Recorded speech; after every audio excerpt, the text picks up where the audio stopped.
നമ്മളിനി aromatic aldehydes prepare ചെയ്യാനുള്ള methods ആണ് നോക്കുന്നത്. അരോമാറ്റിക് ആൽഡിഹൈഡ്സ് പ്രിപ്പയർ ചെയ്യാനുള്ള ജനറൽ മെത്തേഡ്സ് ആണ് നമ്മൾ നോക്കുന്നത്.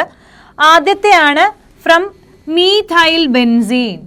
മീഥൈൽ ബെൻസീനിൽ നിന്ന് എങ്ങനെ കറസ്പോണ്ടിങ് ആയിട്ടുള്ള അരോമാറ്റിക് ആൽഡിഹൈഡ് പ്രിപ്പയർ ചെയ്യാമെന്ന്.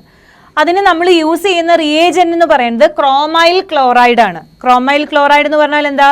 CrO2Cl2, chromyl chloride. ഈ റിയാക്ഷന് പറയുന്ന പേരാണ് എറ്റാർഡ് റിയാക്ഷൻ. എറ്റാർഡ് റിയാക്ഷൻ നമുക്ക് നോക്കാം. മീഥൈൽ ബെൻസീൻ എന്ന് പറയുമ്പോൾ ഇതാണ് മീഥൈൽ ബെൻസീൻ. ഇതിന് തന്നെ നമ്മൾ പറയുന്ന ഒരു പേരെന്താണ്? ടൊളുവിൻ ആണ്. ടൊളുയിൻ. അപ്പോൾ ടൊളീൻ എടുത്തു. ടൊളീൻ എടുത്തിട്ട് എന്തുമായിട്ട് റിയാക്ട് ചെയ്തു? CrO2Cl2. ഇതിൽ നമ്മളൊരു നോൺ പോളാർ ആയിട്ടുള്ളൊരു സോൾവെന്റ് ഉപയോഗിക്കും. കാർബൺ ഡൈസൾഫൈഡോ കാർബൺ ടെട്രാക്ലോറൈഡോ അതുപോലെ ഏതെങ്കിലും ഒരു നോൺ പോളാർ സോൾവെന്റിന്റെ പ്രസൻസിലാണ് ഈ ഒരു എന്താ പറയുക ക്രോമൈൽ ക്ലോറൈഡ് എടുക്കുന്നത്. അത് കഴിഞ്ഞിട്ട് ഇതിനെ ഫെർദർ ആയിട്ട് നമ്മൾ ഹൈഡ്രോളിസിസ് നടത്തും. H2O in presence of H+. Acidic മീഡിയത്തിൽ ഹൈഡ്രോളിസിസ് നടത്തുമ്പോഴാണ് കറസ്പോണ്ടിങ് ആൽഡിഹൈഡ് ആയിട്ട് കൺവേർട്ട് ചെയ്യണത്. CHO ബെൻസാൽഡിഹൈഡ് ആയിട്ട് കൺവേർട്ട് ചെയ്യും. ഓക്കെ, ഇനി ഇത് ഈ റിയാക്ഷൻ എങ്ങനെയാണ് നടക്കുന്നതെന്ന് ഒന്നും കൂടി ഡീറ്റെയിൽ ആയിട്ട് നോക്കുകയാണെങ്കിൽ ആദ്യം നമ്മുടെ മീഥൈൽ ബെൻസീൻ എടുത്തു. ഫസ്റ്റ് സ്റ്റെപ്പിൽ നമ്മൾ എന്താണ്? ക്രോമൈൽ ക്ലോറൈഡുമായിട്ട് റിയാക്ട് ചെയ്യാണ്. CrO2Cl2 കാർബൺ ഒരു നോൺ പോളാർ സോൾവെന്റിന്റെ പ്രസൻസിലാണ് റിയാക്ഷൻ നടക്കുന്നത്. അപ്പോൾ ഒരു കോംപ്ലെക്സ്, ഇവിടെ ഒരു ക്രോമിയം കോംപ്ലെക്സ് ഫോം ചെയ്യും. അതായത് ഈ മീഥൈൽ ഗ്രൂപ്പിനെ ഓക്സിഡൈസ് ചെയ്യിപ്പിച്ചിട്ട് ഈ ക്രോമൈൽ ക്ലോറൈഡ് ഒരു നോൺ പോളാർ സോൾവെന്റിന്റെ പ്രസൻസിൽ മീഥൈൽ ഗ്രൂപ്പിനെ ഓക്സിഡൈസ് ചെയ്യിപ്പിച്ചിട്ട് ഒരു ക്രോമിയം കോംപ്ലെക്സ് ഫോം ചെയ്യും. അപ്പം അതെന്താണ്? ഇവിടുത്തെ CH 2 ഹൈഡ്രജൻ പോയി. പിന്നെന്താണ്? OCrCl2 OCrCl2OH ട്വൈസ് എന്ന് പറയുന്ന ഈ ഒരു കോംപ്ലെക്സ് ഫോം ചെയ്യും. ഇതെങ്ങനെയാണ് ഈ കോംപ്ലെക്സിന്റെ സ്ട്രക്ചർ, ഇതെങ്ങനെയാണ് ഇവിടെ വന്നത്, അതൊന്നും നമുക്ക് പഠിക്കേണ്ട ആവശ്യമില്ല. അപ്പോൾ ഇവിടെ ഒരു കോംപ്ലെക്സ് ഫോം ചെയ്യും എന്നുള്ളത് അറിഞ്ഞു വെക്കുക.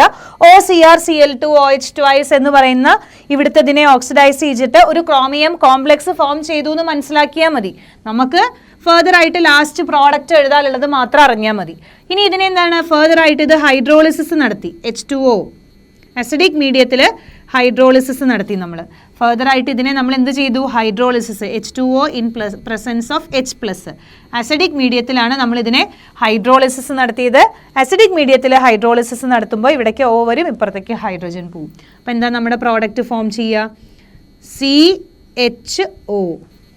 ഓക്കെ, ബെൻസാൽഡിഹൈഡ് ഫോം ചെയ്തു.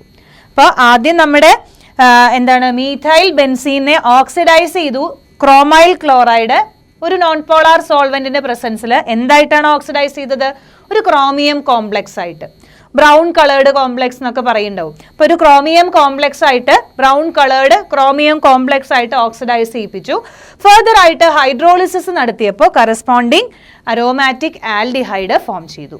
ഓക്കെ, ഇനി ഇതിന് പകരം നമ്മളിവിടെ ഉപയോഗിച്ചത് എന്താണ്? ഈഥൈൽ ബെൻസീൻ ആണ്, ടൊളീൻ ആണ് അല്ലേ? അതിന് പകരം മീഥൈൽ ബെൻസീൻ ആണ് ഉപയോഗിക്കുന്നതെന്ന് വെക്കുക. ഈ മീഥൈൽ ബെൻസീന് പകരം ഈഥൈൽ ബെൻസീൻ ആണ് ഉപയോഗിക്കണേ. നമ്മളോട് ചോദിക്കുകയാണ്, ഇവിടെ 2 പ്രോഡക്റ്റ് ഫോം ചെയ്തു, അത് എന്തൊക്കെയാണ് അല്ലെങ്കിൽ ഏത് പ്രോഡക്റ്റ് ആണ് എന്ന് ഐഡന്റിഫൈ ചെയ്യാൻ നമ്മളോട് ചോദിച്ചു. C+O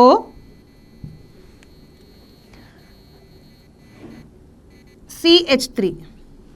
okay,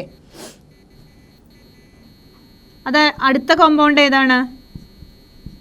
CH2 C+OH.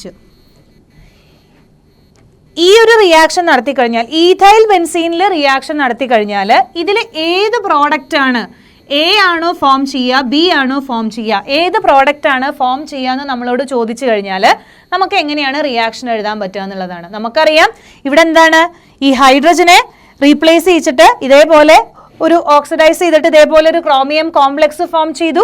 അതിനെ ഹൈഡ്രോളിസിസ് നടത്തിയപ്പോൾ കറസ്പോണ്ടിങ് ആൽഡിഹൈഡ് ഫോം ചെയ്തു. അപ്പോൾ ഇവിടെ നമുക്ക് അറിയേണ്ടത് എന്താണ്? ഇവിടെ ഈ ടെർമിനൽ ഇവിടെ ആകെ ഒരു ഹൈഡ്രജനെ ഉണ്ടായിരുന്നുള്ളൂ. അപ്പോൾ ആ അറ്റത്തുനിന്ന് ഒരു ഹൈഡ്രജൻ മാത്രമാണ് അത് ഇവിടെ എടുത്തത്. ഇനി ഇതിന്റെ സ്ഥാനത്ത് CH2CH3 ആയിരുന്നെങ്കിൽ ഇവിടുത്തെ ഹൈഡ്രജൻ ഉപയോഗിക്കും അല്ലേ? ഇതിനെ നമുക്ക് എങ്ങനെ എഴുതാം? CH2CH3 എന്നുള്ളതിനെ നമുക്ക് CH2CH ഒരു ഹൈഡ്രജൻ, ഇവിടെ ഒരു ഹൈഡ്രജൻ എഴുതാം.